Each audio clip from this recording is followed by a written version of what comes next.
ଆଜିର ଏହି ଭିଡିଓଟି ମେଷ ରାଶିର ବ୍ୟକ୍ତିବିଶେଷମାନଙ୍କ ପାଇଁ ବିଶେଷ ଖାସ୍ ଅଟେ। କଣ କାହିଁକି ଜାଣିଛନ୍ତି?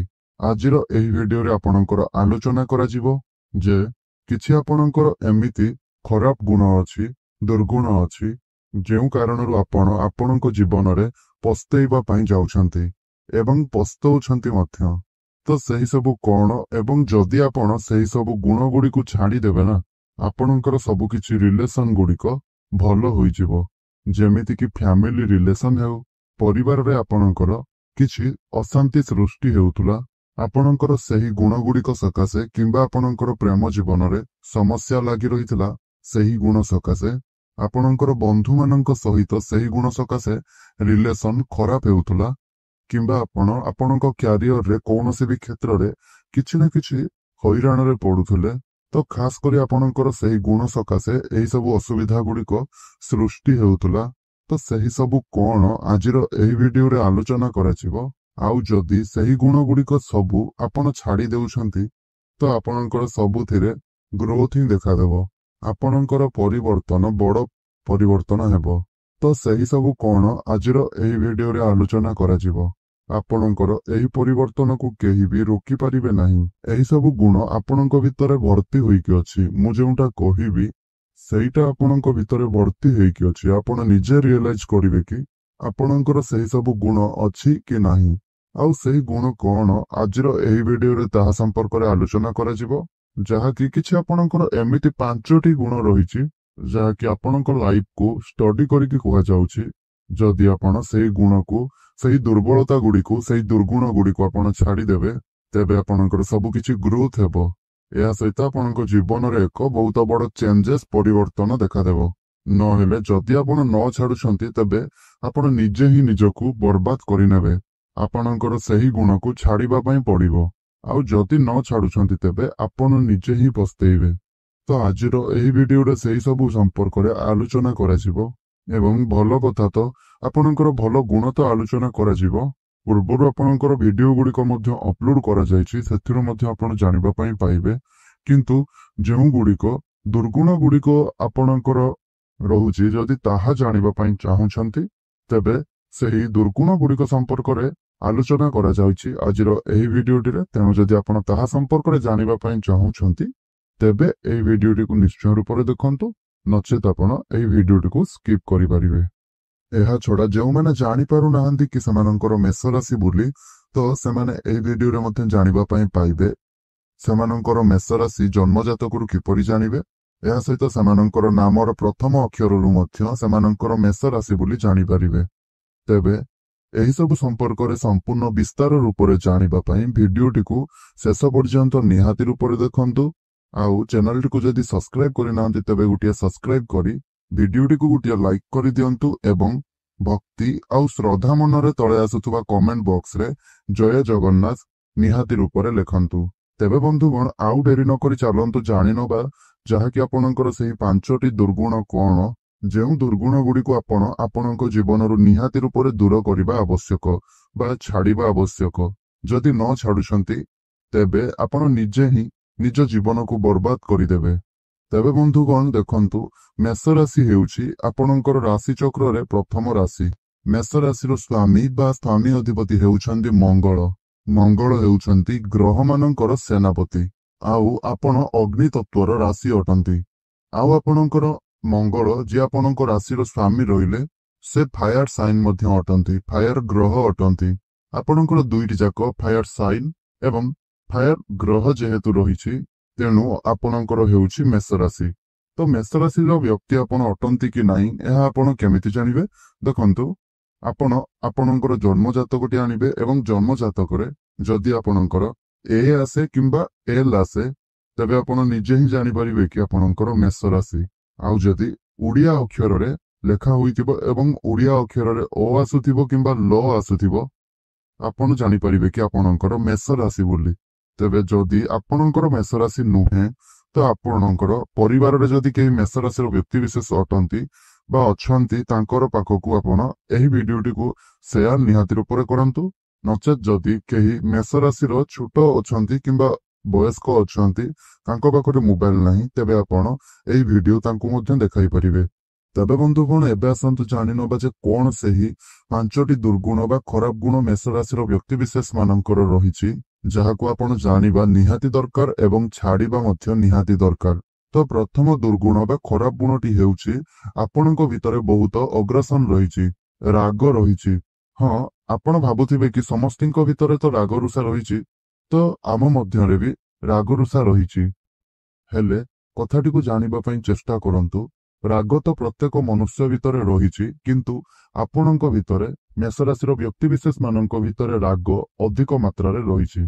ଆପଣ ବହୁତ ରାଗି ଯାଆନ୍ତି, ଛୋଟ ଛୋଟ କଥାରେ ରାଗି ଯାଆନ୍ତି, ସର୍ଟ ଟେମ୍ପର ବ୍ୟକ୍ତିବିଶେଷ ମଧ୍ୟ ଆପଣ ଅଟନ୍ତି। କେହି କେହି ଅଛନ୍ତି ଯେ ସେମାନେ ରାଗିଗଲା କ୍ଷଣି ଜଲ୍ଦି ହିଁ ଶାନ୍ତ ହୋଇଯାଆନ୍ତି, କିନ୍ତୁ ଆପଣ ଯଦି ରାଗି ଯାଉଛନ୍ତି ତେବେ ଆପଣ ଜଲ୍ଦି ଶାନ୍ତ ହୋଇନଥାନ୍ତି। କିଛି ଲୋକମାନଙ୍କର ରାଗ ତାଙ୍କ ଭିତରୁ ଜଣା ପଡିନଥାଏ, କିନ୍ତୁ ଆପଣଙ୍କୁ ଜଣେ ଦେଖିଲା କ୍ଷଣି ହିଁ ଉପରୁ ଆପଣଙ୍କର ରାଗ ଜଣା ପଡିଯାଇଥାଏ। ଆପଣଙ୍କର ଅଗ୍ରସନ ଏତେ ଯେ ଆପଣ ଆପଣଙ୍କର ନିଜ କାମକୁ ନିଜେ ହିଁ ଖରାପ କରିନିଅନ୍ତି ଏହି ରାଗର ସକାଶେ।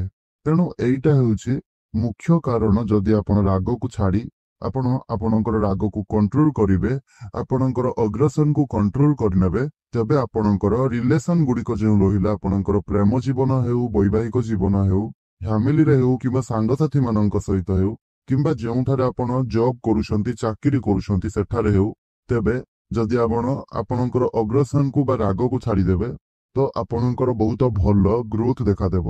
ତ ଏଇଟା ହେଉଛି ଆପଣଙ୍କର ବଡ ଏବଂ ମୁଖ୍ୟ କାରଣ, ଯାହାକି ଆପଣଙ୍କ ମଧ୍ୟରେ ଭରି ହୋଇ ରହିଛି। ତେଣୁ ଆପଣ ରାଗକୁ ଟିକେ କଣ୍ଟ୍ରୋଲ କରନ୍ତୁ, ନିଜ ଉପରେ ଆପଣ ଅଗ୍ରସନକୁ ଟିକେ କଣ୍ଟ୍ରୋଲ କରନ୍ତୁ, ଦେଖିବା ଆପଣଙ୍କର ବହୁତ ଭଲ ଗ୍ରୋଥ ହେବା ପାଇଁ ଲାଗିବ। ତେବେ ବନ୍ଧୁଗଣ, ଦ୍ୱିତୀୟ ଦୁର୍ଗୁଣଟି କଣ ରହିଛି ଆପଣଙ୍କର ତାହା ସମ୍ପର୍କରେ ଆସନ୍ତୁ ଜାଣିବା। ଦ୍ୱିତୀୟ ଦୁର୍ଗୁଣଟି ରହିଛି ଆପଣଙ୍କର ଅନ୍ଧବିଶ୍ୱାସ। ଅନ୍ଧବିଶ୍ୱାସ କଣ ନା, ମେଷ ରାଶିର ବ୍ୟକ୍ତିବିଶେଷ ମାନେ ଯାହା ବି କିଛି କରିବା ପାଇଁ ଚାହାନ୍ତି ତାହା ସେମାନେ କରିକି ହିଁ ରୁହନ୍ତି।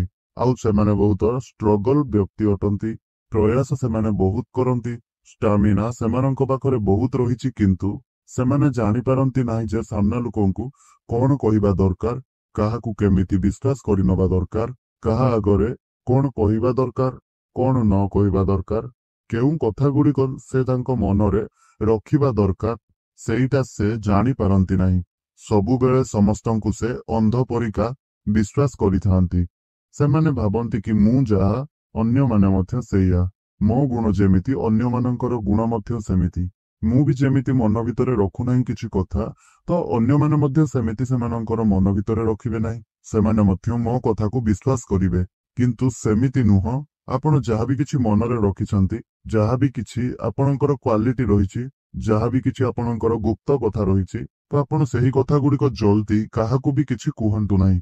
କହିବା ଦ୍ୱାରା ଆପଣ ଯେଉଁ ଭାବିଲେ କି ସେମାନେ ଆପଣଙ୍କୁ ବିଶ୍ୱାସ କରୁଛନ୍ତି ଆଉ ସେମାନେ ଆପଣଙ୍କର କଥା ଜାଣିବା ପରେ ସେମାନେ କାହାକୁ କହିବେ ନାହିଁ, ତ ସେମାନେ କଣ କରନ୍ତି ନା, ଆପଣ ସେମାନଙ୍କୁ କହିସାରି ସେମାନଙ୍କ ପାଖରୁ ଯିବା ପରେ ସେମାନେ ଆପଣଙ୍କ ବିରୁଦ୍ଧରେ କାହା ପାଖରେ ନା କାହା ପାଖରେ ଗପନ୍ତି, ଆଉ ସେମାନେ ଆପଣଙ୍କ ପାଇଁ ଖରାପ ଚିନ୍ତା ମଧ୍ୟ କରନ୍ତି।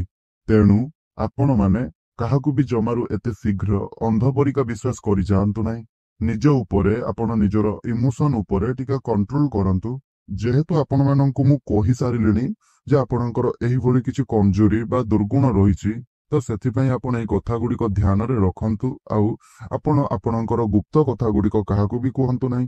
ଆଉ ଜମାରୁ ବି ଆପଣ ସାମ୍ନା ଲୋକଙ୍କୁ ଜଲ୍ଦିରୁ ଜଲ୍ଦି ବିଶ୍ୱାସ କରନ୍ତୁ ନାହିଁ। ଏଇଟା ହେଉଛି ଆପଣଙ୍କର ଆଉ ଗୋଟିଏ ସମସ୍ୟା ବା ଦୁର୍ଗୁଣ, ଯାହାକି ଆପଣଙ୍କୁ ଛାଡିବା ପାଇଁ ପଡିବ। ଯଦି ଆପଣ ଏହାକୁ ଛାଡୁଛନ୍ତି ତେବେ ଆପଣଙ୍କର ସବୁ କାମରେ ସଫଳତା ପ୍ରାପ୍ତ ହେବ। ତେବେ ବନ୍ଧୁଗଣ, ଚାଲନ୍ତୁ ଜାଣିନେବା ତୃତୀୟ ଦୁର୍ଗୁଣଟି ଆପଣଙ୍କର କଣ ରହିଛି। ତ ତୃତୀୟ ଦୁର୍ଗୁଣଟି ରହିଛି ଆପଣଙ୍କର ପେସେନ୍ସ ଲେଭେଲ କମି। ତ ଆପଣ କଣ ଅଟନ୍ତି ନା ଫାୟାର ସାଇନ୍। ତ ଯେଉଁ ସବୁ ଫାୟାର ସାଇନ୍ ଗୁଡିକ ରହିଲେ, ଯେମିତିକି ମେଷ ରାଶିର ବ୍ୟକ୍ତିବିଶେଷ ମାନେ, ସିଂହ ରାଶିର ବ୍ୟକ୍ତିବିଶେଷ ମାନେ, ଧନୁ ରାଶିର ବ୍ୟକ୍ତିବିଶେଷ ମାନେ, ସେମାନେ ସବୁ ହେଉଛନ୍ତି ଫାୟାର ସାଇନ୍। ଆପଣ ହେଉଛନ୍ତି ଫାୟାର ସାଇନ୍। ତ ଆପଣଙ୍କ ଭିତରେ ପେସେନ୍ସ ଲେଭେଲ ବହୁତ କମ ଦେଖାଦଉଛି, କାହିଁକି ନା ଆପଣ ସବୁ ଜିନିଷ ଗୁଡିକୁ ଜଲ୍ଦି ନ ଭାବି କରିଦିଅନ୍ତି। ପେସେନ୍ସ ତ କମି ଦେଖା ହିଁ ଦଉଛି, ଆପଣଙ୍କର ରହିଛି ମଧ୍ୟ। ଆଉ ଯେଉଁଠି ପେସେନ୍ସ ନାହିଁ ସେଇଠି ଏମାନେ ହଇରାଣରେ ପଡିଯାଆନ୍ତି। ତ ଆପଣ ଧୈର୍ଯ୍ୟ ରଖନ୍ତୁ। ଶାନ୍ତିର ପ୍ରତୀକ ହେଉଛି ଧୈର୍ଯ୍ୟ। ଧୈର୍ଯ୍ୟ ଯଦି ରଖିବେ ତେବେ ଆପଣଙ୍କୁ ଶାନ୍ତି ମିଳିବ। ତେଣୁ ଆପଣ ଧୈର୍ଯ୍ୟ ରଖିବା ନିହାତି ଆବଶ୍ୟକ। ତ ଏଇଟା ହଉଛି ଆପଣଙ୍କର ଜଲ୍ଦି କିଛି କଥା ଭାବନ୍ତି ନାହିଁ। ଯାହାବି ଆପଣ କରିବା ପାଇଁ ଚାହାନ୍ତି ତାହା ସାଙ୍ଗେ ସାଙ୍ଗେ କରିନିଅନ୍ତି। ଆକ୍ସନ ସାଙ୍ଗେ ସାଙ୍ଗେ ଆପଣ ନେଇଯାଆନ୍ତି, ଯେଉଁ କାରଣରୁ କି ଆପଣଙ୍କୁ ହଇରାଣ ହେବା ପାଇଁ ପଡିଥାଏ। ତ ମେଷ ରାଶିର ବ୍ୟକ୍ତି ବିଶେଷ ମାନେ ଏଇଠୁ ଆପଣ ଜାଣିପାରନ୍ତୁ କି ଆପଣ କୌଣସି ବି କାର୍ଯ୍ୟ କରିବା ପୂର୍ବରୁ ଯେଉଁ କାର୍ଯ୍ୟରେ ଆପଣ ଅଧିକ ଉତ୍ସାହିତ ଅଟନ୍ତି, ଯେଉଁ କାର୍ଯ୍ୟ ଗୁଡିକରେ ଆପଣଙ୍କୁ ନିଶ୍ଚିତ ଭାବରେ ଖୁସି ମିଳୁଛି, ସେହି ସବୁ କାର୍ଯ୍ୟ ଗୁଡିକ ଆପଣ ଜମାରୁ ବି ତରତର ହୋଇକରି କରନ୍ତୁ ନାହିଁ। ଆପଣଙ୍କୁ ଡିସାଟିସ୍ଫାକ୍ସନ ଆଉ ପେସେନ୍ସର କମି ସେଇଠାରେ ହିଁ ହେବ, ଯେଉଁଠାରେ ଆପଣ ଜଲ୍ଦି ଉତ୍ସାହିତ ହୋଇକରି କାମଟିକୁ କରିନେବେ। ଯେହେତୁ ଅସନ୍ତୁଷ୍ଟି ରହିବ ଆଉ ରାଗ ମଧ୍ୟ ଆପଣଙ୍କ ଭିତରେ ବହୁତ ମାତ୍ରାରେ ରହିବ, ତେଣୁ ସେଥିପାଇଁ ସମସ୍ୟା ସୃଷ୍ଟି ହୋଇଥାଏ। ତେଣୁ ଗୋଟିଏ କଥା କହୁଛି, ତରତର ହୋଇକରି କୌଣସି ବି କାମ କରନ୍ତୁ ନାହିଁ। ଜଲ୍ଦି ଜଲ୍ଦି କୌଣସି ବି ଡିସିସନ ନିଅନ୍ତୁ ନାହିଁ, ଯାହା ଫଳରେ କି ଆପଣ ହଇରାଣରେ ପଡିପାରନ୍ତି। କାହିଁକି ନା ଏଇଟା ହିଁ ଆପଣଙ୍କର ଦୁର୍ଗୁଣ ରହିଛି, ଆପଣ ଯାହାକି ଜାଣିପାରୁନାହାନ୍ତି। ତେବେ ଆପଣ ଏଇଟା ଜାଣନ୍ତୁ କି ଆପଣଙ୍କର ଏଇଟା ଗୋଟିଏ ଦୁର୍ଗୁଣ ରହିଛି। ତେବେ ବନ୍ଧୁଗଣ ଦେଖନ୍ତୁ, ଚତୁର୍ଥ ଦୁର୍ଗୁଣଟି ବା ଖରାପ ଗୁଣଟି ଆପଣଙ୍କର କଣ ରହିଅଛି, ଆସନ୍ତୁ ତା ବିଷୟରେ ଜାଣିନବା। ଦେଖନ୍ତୁ, ଆପଣଙ୍କର ଡୋମିନେଟିଭ କରିବା ଏହା ମଧ୍ୟ ଏକ ଗୋଟିଏ ଦୁର୍ଗୁଣ ରହିଛି। କାହିଁକି ନା ଆପଣଙ୍କର ପ୍ରେମ ଜୀବନରେ ହେଉ, ବୈବାହିକ ଜୀବନରେ ହେଉ ଏବଂ ଆପଣଙ୍କର ଫ୍ରେଣ୍ଡ ସର୍କଲରେ ହେଉ, ଆପଣ ଡୋମିନେଟ କରିବା ପାଇଁ ଅଧିକ ପସନ୍ଦ କରନ୍ତି। ସାମ୍ନା ଲୋକର କଥା ନ ଶୁଣିକି ସବୁଥିରେ ଆପଣ କମ୍ପ୍ଲେନ କରନ୍ତି। ସାମ୍ନା ଲୋକ ଯେତେ ବି ଭଲ ହୋଇଥାଉ ନା କାହିଁକି, ଆପଣ ଜମାରୁ ବି ତାଙ୍କ କଥା ଶୁଣନ୍ତି ନାହିଁ। ସବୁବେଳେ ଆପଣ ନିଜ ତରିକାରେ କାମ କରନ୍ତି, ନିଜ ତରିକାରେ ସମସ୍ତଙ୍କୁ ଚଳାନ୍ତି। ତ ସାମ୍ନା ଲୋକକୁ ଆପଣ ହଇରାଣ କରିବାରେ ମଜା ମଧ୍ୟ ପାଆନ୍ତି। କିନ୍ତୁ ଆପଣ ଯାହାକୁ ହଇରାଣ କରୁଛନ୍ତି ସେ ଯଦି ଆପଣଙ୍କୁ ହଇରାଣ କରନ୍ତି, ତେବେ ଆପଣଙ୍କୁ ତାହା କିପରି ଲାଗିବ କେବେ ଆପଣ ତାହା ସମ୍ପର୍କରେ ଭାବନ୍ତି ନାହିଁ। ତେଣୁ ଆପଣଙ୍କ ଭିତରେ ସହିବାର ଶକ୍ତି ସେତେଟା ବି ନାହିଁ। ଯିଏ ଯାହା କହିଲା ଆପଣ ସେତେଟା ବି ସହିପାରନ୍ତି ନାହିଁ, କିନ୍ତୁ ଆପଣ ସମସ୍ତଙ୍କୁ ହଇରାଣ କରିବାରେ ଲାଗନ୍ତି। ଡୋମିନେଟିଭ ରାଶି ଗୁଡିକ କଥା କହିଲେ ଆପଣଙ୍କ ରାଶି ପ୍ରଥମେ ଆସେ। ତ ସେଥିପାଇଁ ଆପଣଙ୍କୁ ଏମିତି କୁହାଯାଏ କି ବା ଆପଣ ଏମିତି ଭାବନ୍ତି କି ଆପଣଙ୍କର ସାମ୍ନା ଲୋକକୁ ଆପଣ ଏମିତି କିଛି କଥା କହି ଚୁପ୍ କରେଇ ଦିଅନ୍ତି, ଯାହା ଦ୍ୱାରା ଆପଣ ନିଜକୁ ରାଜା ବୋଲି ଭାବନ୍ତି। ହେଲେ ଏହା ତ ଠିକ ଅଛି, କିନ୍ତୁ ଆପଣ ସବୁ କଥାରେ କାହାକୁ ବି ଏତେ ଡୋମିନେଟିଭ କରନ୍ତୁ ନାହିଁ।